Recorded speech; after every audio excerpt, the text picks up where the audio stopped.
pinaka-iniingat-ingatan na ebidensya at sikreto na itinatago ni Saldico at Martin Romualdez lumabas na at ngayon ay hawak na ni Pangulong Bongbong Marcos. Ang tanong, iimbestigahan kaya ito? At ito, Mayor Isko Moreno, inisa-isa ang mga kawalang-ngiyaan ng mga congressman mapatungkol sa flood control issue. Eto na nga, sinasabi ko. Kumilos na si Isko Moreno. Yari ka, Chua. Chihuahua. Chihuahua naman si Chua. Oo, eto na nga no, mga pag-uusapan natin ngayon ay mapatungkol nga ho dito sa flood control na hindi matapos-tapos. Hindi ho natin to tatantanan kasi unang-una, pera ho natin itong pinag-uusapan ho dito sa flood control. So bakit tayo magsasawa at hindi lang pera ko, kundi pera ng buong Pilipino ang nakalaan ho dito sa issue ng flood control, tapos ibubulsa lang ng mga hayop, ng mga magnanakaw. Wag na uy. So dito nga sa isang pahayag talaga ni Mayor Isko Moreno ay talagang nireal talk niya or tinumbok niya etong mga congressman na talagang may sabwatan na nangyayari sa pagdating sa nakawan mapatungkol sa flood control. So ayan yung mga pag-uusapan natin na to. At ano nga ba etong iniingat-ingatang sikreto na ebidensya laban kay Martin Romualdez at kay Saldico na ibinigay at ilalabas na or inilabas na at nagulat nga daw etong si Pangulong Bongbong Marcos dahil sa mga nakita niya dito sa sa ebidensya laban kay Saldico at Martin Romualdez. So mag-iisip tayo. Ano ba 'yun? Pwedeng video na planong pagpapabagsak kay Marcos Jr. ng kanyang pinsan? Conversation mapatungkol sa flood control? Ito ay isang video meeting or isang CCTV footage sa isang hotel na pinaplano ni Saldico at Martin Romualdez na i-impeach na si Marcos Jr. Ganun ba? Pagkatapos nilang i-impeach si BP Sara, isusunod na nila si Marcos Jr. Ganun ba? So maraming mga pwede tayong isipin kung ano nga ba itong mga ebidensya na to. Ito po legit ha. Hindi po ito hindi po ito prank. At hindi lang po ito clickbait, kundi ipapakita ho natin yan mamaya sa inyo. So ano nga ba itong ebidensya na to? So siyempre, bago tayo pumunta doon, dito muna ho tayo. Siyempre sa usapang flood control. Asan yan? Dito muna tayo Ito, ila-live check na ang mga hayop. Sabay ng investigasyon sa mga maanumalyang flood control projects, inuutos ni Pangulong Ferdinand Marcos Jr. ang malawakang lifestyle check sa lahat ng opisyal ng pamahalaan. Maganda yan. Mga spekulasyon sa posibleng pananagutan ni DPWH Secretary Manuel Bonoan, nilinaw ng palasyo na nananatiling tiwala ng Pangulo sa kalihim. Narito ang balita ni Creslin Cataro. Ipinag-utos ni Pangulong Ferdinand Marcos Jr.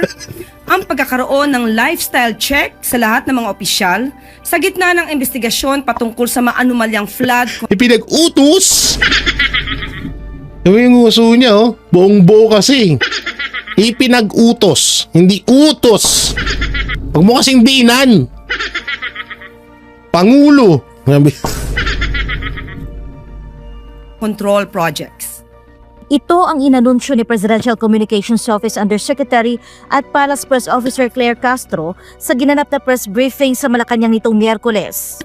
Anya, magsisimulang ipatupad ang lifestyle check sa mga opisyal ng Department of Public Works and Highways. Gayunman, nilinaw ng opisyal na bawat ahensya ng pamahalaan ay may kapangyarihang magsagawa ng lifestyle check sa ilalim ng kanilang nasasakupan. Nang tanungin kung paano masisiguro ang independensya ng investigasyon, lalo't ang mga ahensyang iimbestigahan ay siya ring magsasagawa nito, sagot ni Castro. Asahan po natin dapat at bigyan po din natin sila ng karampatang tiwala Wow! Kapag pinakita din tayong anomalya sa kanilang pag-iimbestiga, Wow! magiging questionable rin po ang kanilang trabaho at malamang Sana. tama rin sila sa pag-iimbestiga. Wow! Ang diin niya na ang isinasagawang aksyon ng Pangulo ay hudyat na rin para sa iba pang ahensya ng pamahalaan gaya ng Commission on Audit, Bureau of Internal Revenue, Bureau of Customs at mga lokal na pamahalaan na magsagawa ng investigasyon. Tiniyak din ng opisyal ng palasyo na ang investigasyong ito ay malawakan at non-partisan. Iginiit pa ni Castro na tiyak na sasampahan ng kaso ang sinumang mapapatunayang sangkot, maging ito man ay opisyal, kontratista o politiko. Magdidemanda po talaga sa sampa ng kaso ang dapat masampahan ng kaso. Ba- Walang sisinuhin, walang malapit sa puso, Eh po tayo nakasuhan nyo na si Romualdez. Tsaka si Saldico. Puro kayo ganyan eh. aliado kung sino man ang involved dito, sasampahan ng kaso. Aba! Nilinaw naman ng palace official na wala pang eksaktong timeline kung kailan may sasampa ang mga kaso laban sa mga sangkot sa naturang irregularidad sa mga proyektong flood control.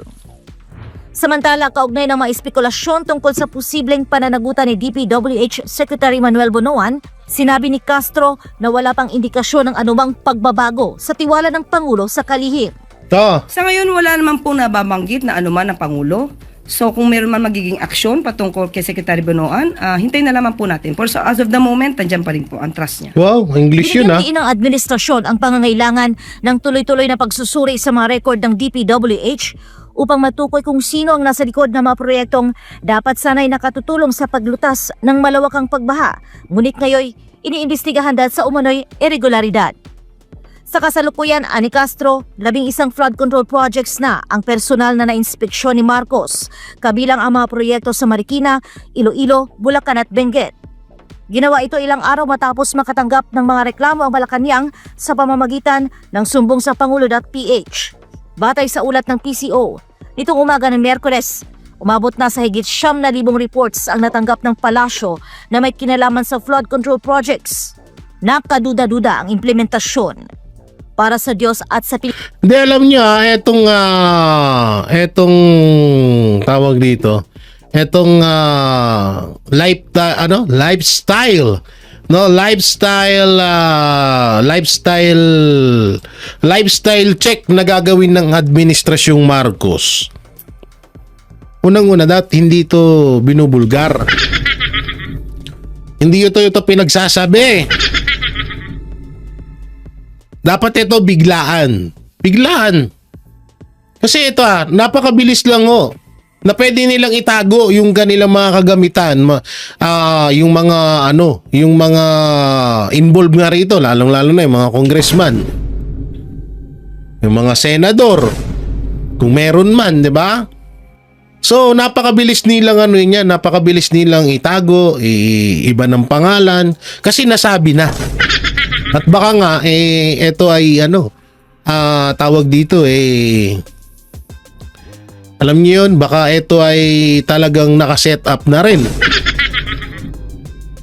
Kasi paano mo mahuhuli ng lifestyle check yung mga yan kung pinagsabi mo na? 'Di ba? Parang ang labo.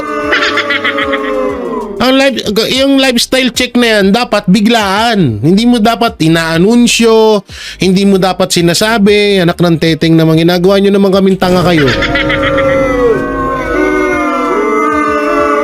Hindi kasi, isipin nyo, halimbawa lamang, ganito, gagawin sa droga. Magpapadrug test po ang Pangulo sa mga congressman at senador sa September 30. So gagawin nung iba dyan, hindi na magdodroga. Ang gagamutin na nila yon. May pera pa yung mga yan. So syempre, maghahanap yan sila ng kung ano yung pwedeng panggamot dyan. So makakabuelo agad sila. Eto, yung lifestyle check na yan, hindi yan Kung tayo na sabi ko sa inyo, palabas lang to. Magla-lifestyle check ay nanunsyo mo, hindi nakapag-prepare yung mga gago. Ay, ako talaga. Hindi naman, totoo naman makakapag-prepare yung mga gago dyan, isipin nyo maigi, inanunsyo agad. At dapat hindi yan inaanunsyo. Hindi agad yung sinasabi. Ba't yung sinabi? Bakit yung sinabi, Auntie Claire? Ay, naku po. Kawawa naman tong mga Wala man lang nagsasuggest. Wala man lang nagsasalita. 'Di ba? Wala man lang nagpapayo na dapat hindi mo na nilalabas sa media kasi makakabuelo yung mga siraulo. Mas mabigat pa umano sa mga flood control projects ang mga isyong kinakaharap ng iba pang kontrata ng Department of Public Works and Highways. Ayon kay Senadora Amy Marcos, may malaking personalidad at politikong nakikialam sa bilyong-bilyong budget ng gobyerno. Narito ang balita ni Troy Gomez. Sa isang pahayag ibinulgar ni Senadora Amy Marcos na hindi lang flood control projects umano ang bulok sa DPWH, kundi may mas malalaking anomalya pa sa supply contracts. Bulok talaga yung sistema ni Bonji. Bulok talaga yung sistema ng ginagawa. Hindi lamang yung flood control, mas malala pa nga yung iba eh. Yung supply contracts para dyan sa road, yung mga road barrier, yung mga cat's eyes, yung dating mga netting, yung mga solar, street light. Mas malala pa nga yung mga contracts dyan. Gate ng Senadora, kahit paano ay may nakikitang Dapat alam ng kapatid mo yan. Siya yung presidente, siya yung huling pumirma ng budget. Isa sa mga pumirma ng budget, pangulo siya, dapat alam niya yan. Anak ng teteng naman output sa flood control projects, pero mas malala ang mga kontrata na anyay kalokohan at kontrolado ng mga politiko. Siyempre naman, pinapakialaman ng todo-todo ng mga politiko. Talaga naman ang sistema ay bulok at si Bonjing. Maraming pananagutan. Dagdag pa ni Marcos, maayos ang National Expenditure Program o NEP na galing Malacanang at DPWH. Pero biglang nagbabago kapag dumaan na sa deliberasyon.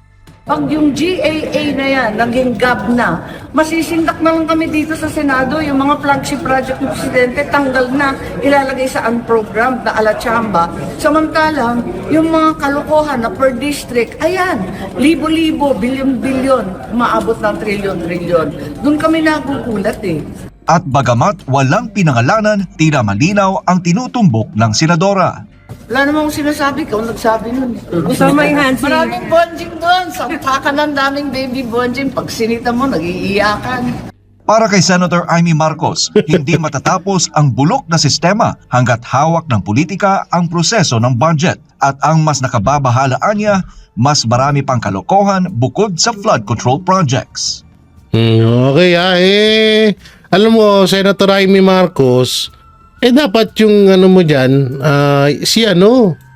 si kapatid mo. 'Di ba? Dapat kinakausap mo na ganito. Utol, yung grabe na magnakaw yung yung si Bonjing.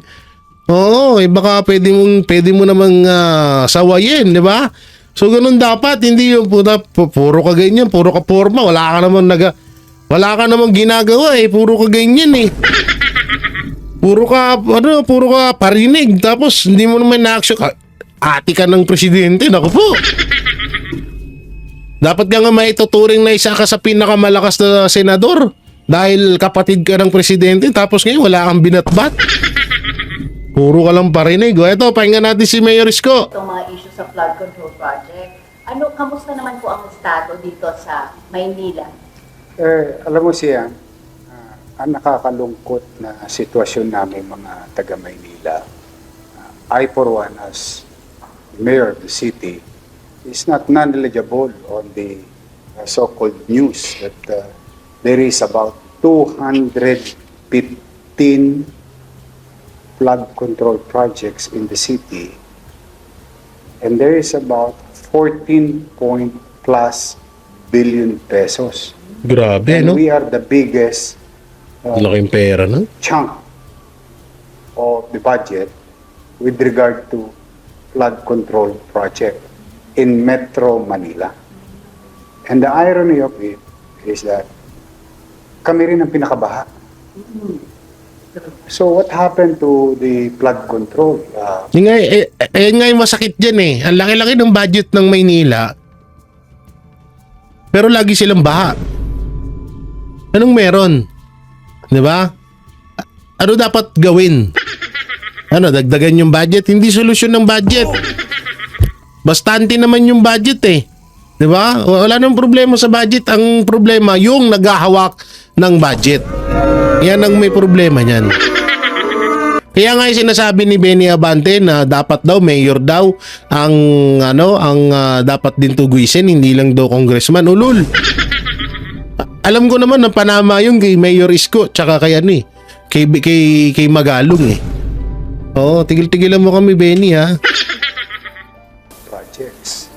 Then, when I found out the other day about the news article, so talagang nagsiyasat na kami ng gusto. In fact, I wanted to share it to you. For the first time, Yan na. nakuha na namin yung list ng flood control. This is about 203 of 215 data that were made Yan available na, oh. through some research and digging. Kundi pa kami nagukay, kundi pa kami nag-research, hindi namin malalaman. Lahat itong Grabe, 203 no? na to, walang permit, walang Naku po. abiso, hindi Naku po, sino mga congressman dyan? Sinong mga congressman dyan? Walang permit, walang abuso. Walang abuso. Walang abiso. Puro abuso. Naku po. alam sa syudad. Most of these are District 6, 3, and 2. At ngayon, hinihimay-himay pa namin kung nasaan yung pinakamalaking flood control Naku. dito sa syudad. But generally, the entire city has about 14 billion. And yet, as you can see, 14 hindi naman pwedeng billion? kumuli. Nababalita Laki sa nun. ABS-CBN at saka sa ibang channel. Tuwing umuulan, baka kagad ang Manila, ang Lotong. Totoo. Pati City Hall, binabaha. So what happened to our flood control project now? And the irony of this is that alam din ng mga mambabatas, ng mga congressman, na sila ang nagpasa ng batas. Yun na. Anong klaseng batas? Republic Act 7160 Ngayon na. o 7160 or what you call Local Government Code. And under Section 26 and Section 27 of the Local Government, kailangan nilang ipagpaalam sa punong lungsod ito mga proyektong ito. Bakit hindi ipinaalam sa amin? May tinatago ba sila? Bakit hindi naging epektibo? Gawa na ba? Kung gawa na, mas malala. Bakit? Ginawa na, baha pa rin sa Maynila. Yun yung masaklap doon. Kaya hindi nagpaabiso, kunwari ginawa, pero ba't baha pa rin? Diyan kayo magtataka eh. Diba? Sinasabi nila na gawa.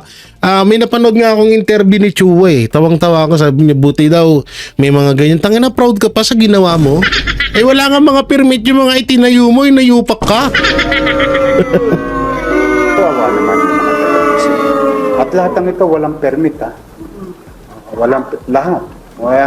May isa nga silang ginagawang kalsada, binigyan namin ng permit. So, katulad nung Sunday, yesterday, Monday, nag-iikot ako. Biglang may ginagawa palang flood control doon sa United Nations. Kung di ko pa masisita, hindi pa natin malalaman. Kasi hindi nila pinagpaalam at walang permiso. So this is, that's why I support the statement of the President Bongbong Marcos, when he said the other day that all national government projects, especially flood control projects, kailangan ipagpaalam sa lokal na pamahalaan. At ang nakakalungkot, Tama naman. hindi lang pala ako nag-iisa. Pati yata si Mayor Joy Belmonte and other mayors and even governor doesn't know that may flood control project pala sa kanilang lokalidad. So this is something that we Tsaka ito, ang kataka-taka dyan, bakit walang mga permit? Bakit hindi sila nagsasabit ng permit sa mayor? Ba't hindi sila kumukuha ng permit? Yun yung kataka-taka dyan. Ano yan? Para hindi malaman na may tinatayong project doon? Para walang record? Ganun ba? Katarantaduhan yung ganyan. May napanood nga akong isang congressman na Tolonges. Sabi niya, bakit daw masyadong sinisilip ni Mayor Isko yung tawag dito, yung mga wala daw permit na mga establishment. Sa isip-isip ko, tarantado ka ba? Kayo nagpapatupad ng batas na kailangan yung permit na yan, napaka-importante ng permit, tapos ngayon parang binabaliwala nyo. Gago ka ba? Sabi ko, anong klaseng congressman to? Yung congressman ka, batas, hindi mo alam? Napakahalaga ng permit na yun. Tapos ngayon parang sasabihin mo na hindi mahalaga ang permit, at least may nagagawang proyekto. Gago! Anong gagawin mo sa isang proyekto kung ano naman yan, walang permit yan, kung hindi dumaan yan sa batas? Ito yung hirap eh. Alam nyo, saan ba natin nakita itong mga ganitong sistema na hindi idinadaan or parang binabaliwala ang batas? Dito lang, sa Administrasyong Marcos. Ang dami nilang ginawang, ang dami nilang ginawang paglabag sa batas. Pagdakip kay Pangulong Duterte, kay Pastor, pangigipit sa kay OJC, kay Tebes. Ang dami nilang batas na nilabag. Diba? So doon, kaya nga sinasabi ko kung ikaw ay magandang ehemplo sa mga nasasakupan mo, maganda rin ang balik niyan. Maganda rin ang dunong na makukuha niyan sa'yo. Katulad na lang yan, halimbawa, kay OJC, okay si Pastor, lahat ng member okay. Sa Davao, disiplinado ang mga tao dahil disiplinado din yung namumuno sa kanila. Sino ba yun? Mga Duterte. O ngayon, ikukumpara natin ng administrasyon. Yung administrasyon nga, yung presidente, nilalabag yung batas. What if pa yung mga nasa baba niyan? O sino ba yung mga nasa baba niyan? Yung mga congressman. O yung mga, mga mayor, gobernador. Doon pa lang eh. Kaya nga, sabi ko nga, nakakagago lang na isang congressman na magsasalita. Nakalimutan ko kung sino kasi yun eh.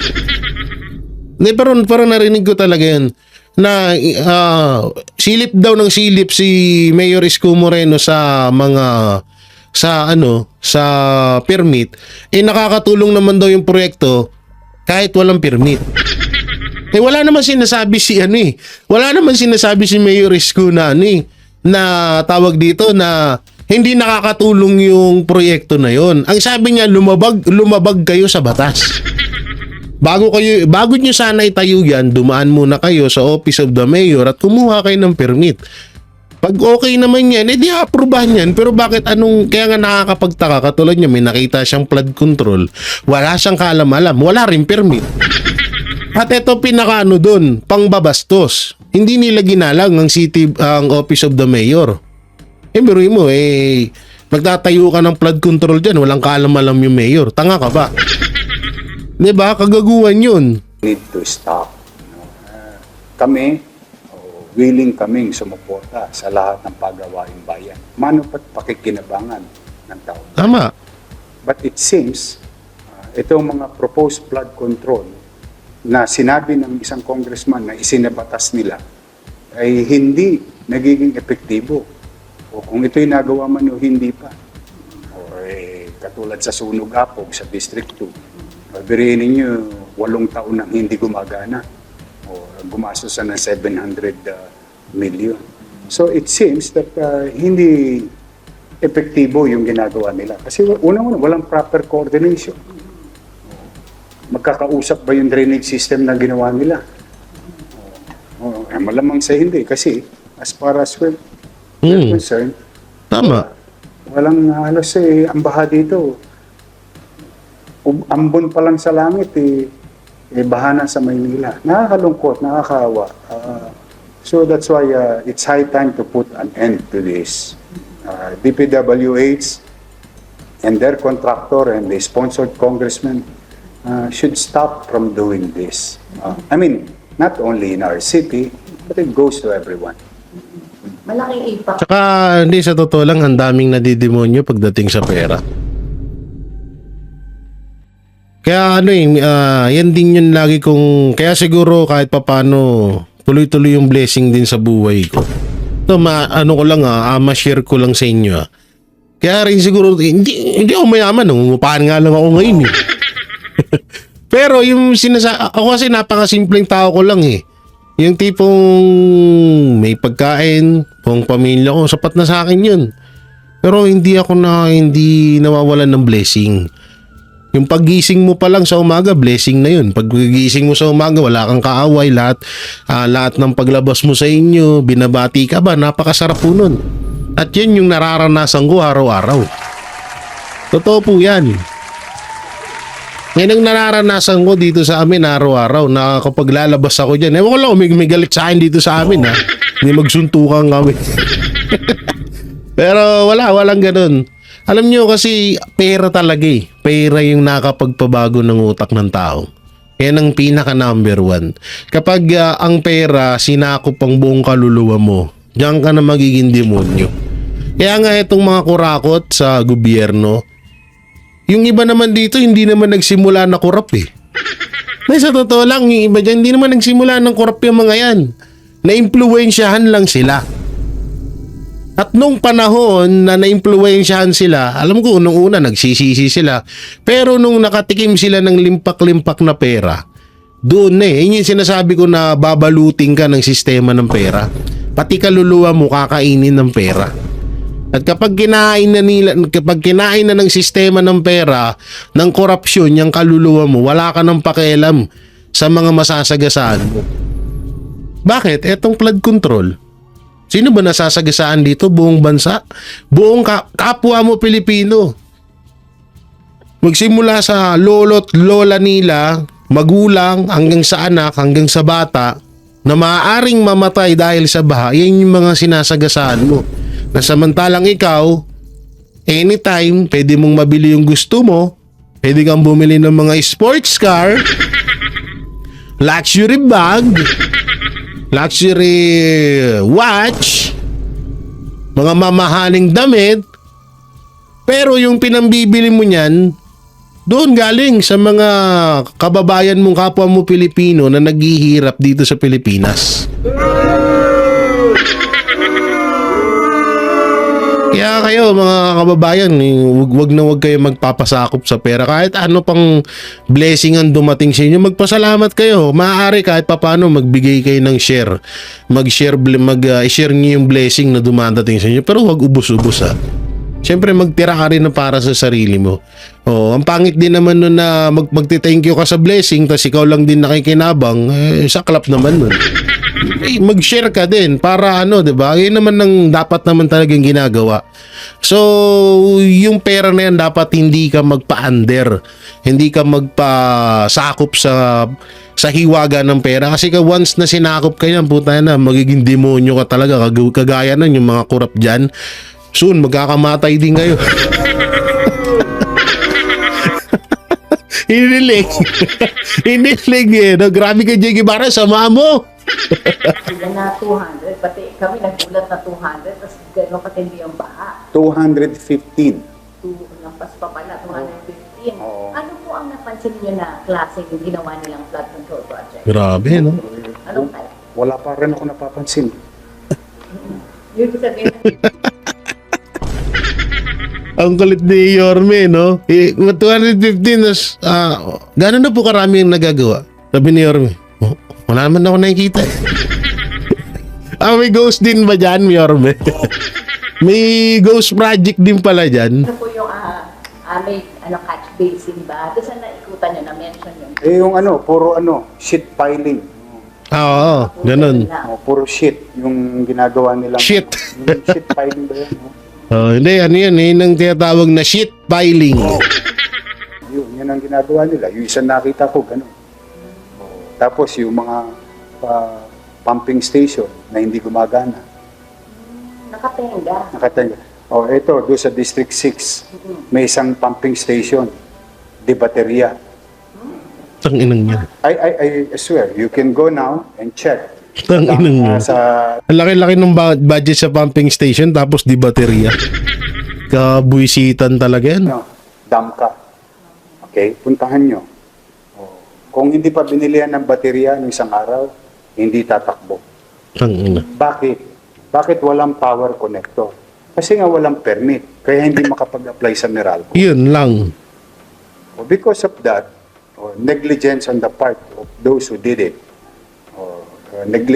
negligence na hindi nila ipinapaalam sa lokal, hindi sila humihingi ng permiso, hindi sila nakakuha ng kuryente.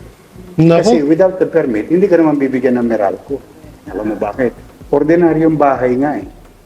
Kapag nagpagawa at mag-a-apply na ng kuryente, anong hinahanap sa ordinaryong tao? Building permit. Kasi in the absence of that, hindi bibigyan ng Meralco. Kaya yung No. pumping station doon sa Dampa, Santa Mesa, de baterya. I saw it. I saw the video. It was sent to me. Kung hindi pa bumili ng baterya, malamang hindi pa gumana yun. So, these are the things that concern na ng taong bayan. So yan pala yun, no? Yan, yan pa yung isang problema dyan, yung about sa tawag dito, sa permit. Paano nga naman makakagkaroon ng kuryente yung pumping station wala silang permit, hindi sila approvean ng Meralco nga naman dun. Grabe yun. Bakit sobrang mahal ba ng permit? Wait lang, ako wala pa kasi akong businesses. Kaya hindi ko alam ang pagkuha ng permit. Pero alam ko na dapat mo talagang kumuha ng permit kapag may mga ganyang proyekto ka. Bilang respeto at yun naman talaga nasa batas. Pero ang pinagtataka ko, ba't hirap na hirap kumuha ng permit etong mga kontraktor o kung sino man yung gumagawa ng mga proyekto dyan sa Maynila? Anong meron, 'di ba? Nakakapagtaka. Oo. So dito naman tayo sa komento ni Attorney Topacio. Mapatungkol ho dito sa flood control. So yan o, may hamon kay Bangag tuloy. Kay Marcos Jr. Pasok. Na nakikita ko kay Pangulong Marcos, talagang napakabagal po at parang palabas lang ang ginagawa niya. Kung talagang seryoso po ang ating Pangulo, nananawagan po kami sa kanya, appoint the independent commission right now. Ilagay nyo bilang chairman si Mayor Magalong at punuin nyo po yan ng mga tao na mga retired na mga justices na walang kinikiligan. Kasi may mga retired justices na namumulitika, wag po yun. Naku, parang kilala ko yun, ah. Na talagang parehas, mga retired military officers na talagang parehas. At yan po ang inyong pag-imbestiga. Hindi nila gagawin yun, Attorney Topacio, no ka ba? Pag ginawa nila, hindi nabuko sila. Hindi nila gagawin yun. Pag ginawa nila, dibistado sila. Ngunit ang aming pag-asa na lamang ay nandito nga po sa Blue Ribbon Committee ni Senator Rodante Marcoleta. Yan. At sana po, iyan po ang magkaroon ng resulta upang magkaroon ng mga bagong batas na ang layunin ay hindi na po maulit yung ganitong klase ng anomalya. Yan, ha? Po, kay sa dating PNP chief na si Torre po ay panakip ano lang Ay very suspicious. Bakit ngayon? July pa pala. Sumidan na 250,000 lang ang kapital ay acquire ng multi-billion peso flood control projects. DPWH po ang dapat sisihig dyan sapagkat sila po ang nasa Bids and Awards Committee. Ano? Yung mga nakatenga lang, no? Sa ating kaalaman na ang mga congressmen ang pumipili ng district engineers. Sila po ang pumipili ng projects. Marami pong kongresista ang contractors na rin po. Bakit hindi sila sali? Bakit yung mga contractors lamang? Para sa akin po, while sila po ay may partisipasyon dito sa kontrobersya na to. Sila po ay sila ang pinakamaliit na player dito sapagkat ang marami po sa kanila, nakakausap ko rin po in confidence, napipilitan lamang sa patakaran ng DPWH at ang mga congressmen kung paano magsagawa ng project. Yung kahalagahan po na dapat hindi magpalihis. Napipilitan lang sa patakaran ng DPWH. Naku po, dapat dapat malaman ng Senado yan. At dapat mapag-usapan yan sa September 1. Aba, magandang yan Magandang yan, oo. So, yun nga lang, medyo delikado ka dyan, Atty. Topacio, baka suwang ka ni Bunuan, bilyonaryo daw yan. Sa tunay na issue ang taong bayan, lalo na dito sa kontrobersyal na flood control projects po, Attorney. Opo, katulad po ng nabalita ninyo, eto nga pong BIR is now in on the action at iniimbestigahan daw yung mga kontratista. Good, follow the money. Ngunit, imbestigahan din po natin yung mga DPWH officials. Imbestigahan din po natin yung kanilang mga lifestyle. Tama. Pati yung mga congressmen, mga opisyal ng House of Representatives na biglang lumobo. Yung SALN at ang daming mga sasakyan, alam na, pinopost pa nga sa social media, ang daming mga designer bags. Tignan po natin kung yung kanilang lifestyle ay suportado ng kanilang sweldo bilang mga miyembro ng House of Representatives at yung sweldo ng mga empleyado ng DPWH. At nagtataka pa po ako, Sir Jade, Sir Admar, bakit walang nasususpinde ni isa moto from the President? Kung ako may Presidente, sususpindihin ko na yung DPWH Secretary ko Tama. Sapagkat he is on top of the situation. Kung hindi pa nabulgar yung flood control, kung hindi pa bumaha ng bumaha, hindi pa mabubuking, anong ginagawa ng sekretary mo? At anong magagawa ng galit niya? At yung paano tatanggalin, Atty. Topacio, kung magkakuntsaba sila? Ayun yung masakit dyan. Kung magkakuntsaba sila? Yun yung mahirap dyan, di ba? Kita niya sa mga flood control projects, hindi puro pakitang tao lang, puro palabas lang, only for optics, moro-moro lang yon. Tsaka, Attorney, bakit kaya mabilis sila doon sa mga pangalan na inilalabas po nila, yung mga nakapangalan, yung resibo doon sa confidential fund ng pangalawang Pangulo, pero napakabagal naman na mabangkit sino yung involved na mga politiko dito sa controversial na flood control projects. Opo, tama po yun. Bakit yun lang ang ginagawa nila? When alam naman po ng lahat na ang daming mga nandyan po House of Representatives na maaring sangkot dito. Naglabas sila ng 15 contractors. Ba't ayaw nilang sabihin kung sa likuran ng mga contractors na yon, sa mga kumpanyang yon, ay may involvement ang mga miyembro ng House of Representatives? Yan din. At hindi lang sa House. Baka meron din sa Senate at sa mga mayors and gobernador. Hindi lang din sa House para maging patas tayo, kasi baka masyado na silang umiyak Yan nga yung pinupunto natin dito na bakit ang tagal yung sa kay BP Sara nga ang bilis nyo aksyonan pero bakit itong sa flood control wala kayong ginagawa?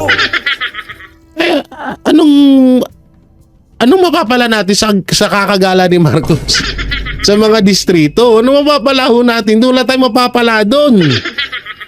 Wala tayong mapapala doon kahit ikutin niya pa lahat yan. Bakit? Mababalik ba yung pera na ginastos dyan sa mga flood control yan? Hindi.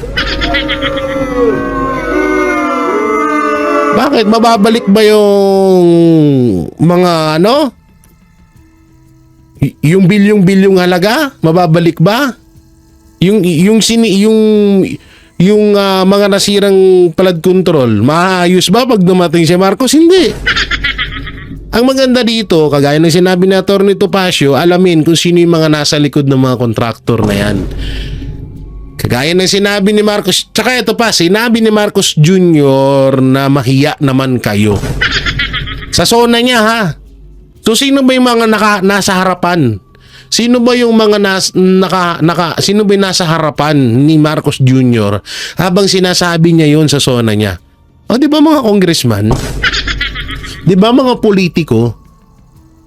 Hindi naman mga kontraktor yung nandun sa loob ah. O sabihin na natin na may kanya-kanya sila mga company, yung ibang mga congressman dun. Pero congressman pa rin ang mga ang sinasabihan ni Marcos Jr. So, bakit hanggang ngayon hindi in-action na ni Marcos Jr.? Hawak niya na yung hawak niya na yung mga pangalan ng kontraktor. O, di ba? Patawag niya lahat yan, kausapin niya, paaminin niya. Ba't hindi niya magawa? O baka sadyang may eto ay papaniwalaan na lang talaga namin na palabas lamang ng Administrasyong Marcos para masabi lang na tinatrabaho nila ang issue sa flood control. Yan ang mahirap dyan. Representatives. Yun po ang aking kinakataka. At isa pa po, yung mga maiingay sa Senado, na napakabilis tumayo Yan. kapag ang issue daw ay accountability, transparency. Bakit wala tayong naririnig sa kanila? Selective ba ang kanilang panawagan sa transparency at accountability? So yun po ang pinagtataka ko kasamang Jade, kasamang Admar. Tsaka attorney, nababanggit na nga nitong si Mayor Benji Magalong ng Mayor for Good Governance at itong si Senador Ping Lacson kung paano yung nagiging hatian sa mismong proyekto na kung ihahambing sa hatian ng mismong politiko o kongresista, kung sino man yung nakatoka dyan, di hamak na mas malaki kumpara dito sa mga kontraktor. Pero ang kontraktor agad ang napapangalanan, attorney. Opo, tama po yan at mabuti na pansin nyo na yan. At yan pong at tungkol kay Mayor Magalong, matagal na pong nagbo-volunteer yan to head an independent commission. Napakaganda po ng reputasyon ni Mayor Magalong. He's the person who sacrificed his ambition to become PNP chief para lamang lumabas yung katotohanan doon sa tinatawag na Mabasapano Massacre, yung napatay yung sa 44. And yet, etong ating Pangulo, napakabagal at tagal na po namin nananawagan sa PDP na i-appoint si Mayor Magalong bilang head ng isang independent commission. Hindi nga namin kapartido yung si Mayor Magalong, pero aming inirekomenda. Ngunit kahapon lang yata o isang araw, doon lang nag-usap ang Pangulo sa si Mayor Magalong at hanggang ngayon, wala pa yung sinasabing independent commission. Kung sa Ilocano mabayag ang ating Pangulo, babagal. Attorney, si Jade po ulit ito. Umaasa pa rin ho ba kayo sa Partido po Demokratiko Pilipino na may mapapanagot sa ilalim pa rin nitong kautusan ng Pangulong Bongbong Marcos laban dito sa mga korap dito sa flood control projects? Umaasa po kami, siyempre po, yan ay para sa ating bayan, sa kapakanan lahat. Ngunit, sa nakikita ko kay Pangulong Marcos, talagang napakabagal po at parang palabas lang ang ginagawa niya. Kung talagang seryoso po ang ating Pangulo, nananawagan po kami sa kanya, appoint the independent commission right now. Ilagay nyo bilang chairman si Mayor Magalong at punuin niyo po yan ng mga tao na mga retired na mga justices na walang kinikiligan. Kasi may mga retired justices na namumulitika, wag po yun. Mga retired justices na talagang parehas, mga retired military officers na talagang parehas. At yan po ang inyong pag-imbestiga. Ngunit ang aming pag-asa na lamang ay nandito nga po sa Blue Ribbon Committee ni Senator Rodante Marcoleta. At sana po, iyan po ang magkaroon ng resulta upang magkaroon ng mga bagong batas na ang layunin ay hindi na po maulit yung ganitong klase ng anomalya. Kaya nga, hindi sa totoo lang ako, pabor din ako dun sa kagustuhan ni Atty. Topacio, no? Na talagang dapat hindi yung katulad niya nila bunuan na, alam mo na, pero alam niyo, sobra talaga tayo nagtataka rin talaga no? Pero hanggang ngayon, si bunuan nandyan pa rin. Ang masama nito, etong Blue Ribbon Committee, Pero kahit papaano, ang maganda dito sa isinasagawang Senate hearing, nalalaman talaga natin kung sino talaga, 'di ba? So, lumalabas sa taong bayan. Ang masama dito, dapat ina-actionan na ng Pangulo na sampahan ng pananagutan yung mga taong involved dito sa yung involved dito sa tawag dito sa flood control issue. Kaso itinutumbok na nga ng iba at halatang halata na involved nga ang DPWH Secretary Bunuan dito sa flood control issue, pero hindi naman in-actionan ni Marcos Jr. Sabi nila, may mga senator pa nga na nagre-request na umalis na etong si Bunuan. So sabi naman ni Bunuan, pag inalis ako ni Pangulong Bongbong Marcos, so bakit ngayon hindi pa rin siya inaalis? Yun yung katakataka dyan. At hindi rin masagot-sagot ng administrasyong Marcos bakit hindi nila ginagawa. Hindi ho, ulitin ko, hindi ho matutugunan or re-resolba ang problema sa flood control ng pagpunta ni Marcos Jr. sa mga distrito na walang flood control or mga sira-sirang flood control. Kinagandahan niyan, manahimik siya sa palasyo, mag-imbestiga siya. Una-una, sayang, 4 billion ng confidential fund mo, hindi mo ginagalaw. Hindi mo pinapagalaw para para imbestigahin yung issue sa flood control. Sabihin na natin gumastos ka ng 1 billion para lang maimbestigahan yung tawag dito, yung flood control. Tapos yan. Kaso wala, wala hanggang ngayon puro lang angry, galit daw siya, galit ka pala hanggang ngayon, wala ka namang ginagawa. So ito na nga yung sinasabi ko na pinaka-iniingat-ingatan na ebidensya ni Martin Romualdez at ni Saldico ay ibinigay na di umano kay Pangulong Bongbong Marcos. Ang tanong, aaksyonan niya kaya to? Ayan ang malaking katanungan. So ito, panoorin natin ang balitang ito. Nagsumite ng ebidensya si Baguio City Mayor Benjamin Magalong kay Pangulong Bongbong Marcos kaugnay sa overprice umanong flood control projects. Sabi ni Magalong sa programang Ted Filon, DJ Chacha, nagulat ang Pangulo sa pinakita niyang mga dokumento. Laman nito mga presyo, disenyo at litrato ng mga questionable umanong flood control projects tulad ng isang rock netting na umabot daw sa mahigit 12,000 pesos per square meter. Handa raw ang alkalde na bigyan ng kopya ang kamera ng mga dokumentong hawak niya. Pinakita ko pa yung ibang mga figures, pinakita ko rin sa kanya yung actual na itsura ng kalsada. Talagang, kita mo talaga yung galit niya, Sir Ted. Galit talaga siya at talagang very, very disappointed siya.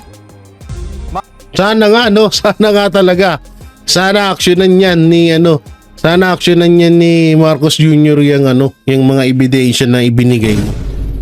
Ewan ko kung aksyonan niyan. Yan ang pinaka-ingat-ingatan ata ni Saldico at ni Romualdez na ebidensya. Yari sila dyan. So abangan na lang natin. Abangan na lang natin ang mga susunod na pangyayari dito sa usapang flood control. Ang pinakatanong na hanggang ngayon, narito po ang Soko. Gawa ko na yung boses ni Soko, Narito po ang isang katanungan. Nakung, nasaan na nga ba si Saldico? Asan na ba si Saldico, no? Oh, I miss you, Saldico. Where are you? Dito na flood control. Saldico, asan ka na? Hindi kang papakita, wala mo lang paramdam Anak ng teteng, paramdam kayo ba? Baka totoo yung balita na tsugi ka na. So yan mga marateros, mga kabiyayan, nung may kokomento nyo dito sa mga napag-usapan natin ngayong araw na ito dito sa video na to. At please, don't forget to like, share, comment, and subscribe sa ating YouTube channel. Pipindot na lang di po yung bell button para lagi kayo updated sa ating mga video araw-araw. Babasahin ko po ang mga comment nyo dyan, kaya comment nyo ng inyong komento dito. At kung anong mga pakipollow na rin po pala ang aking Facebook page na Jay Guevara. Nalagyan ko pala ng 2.0 yun kasi may Jay Guevara ako dating Facebook account Baka dun kayo mag-follow. Sayang naman, no? So yun, ingat po kayo palagi. God bless and peace and bye-bye.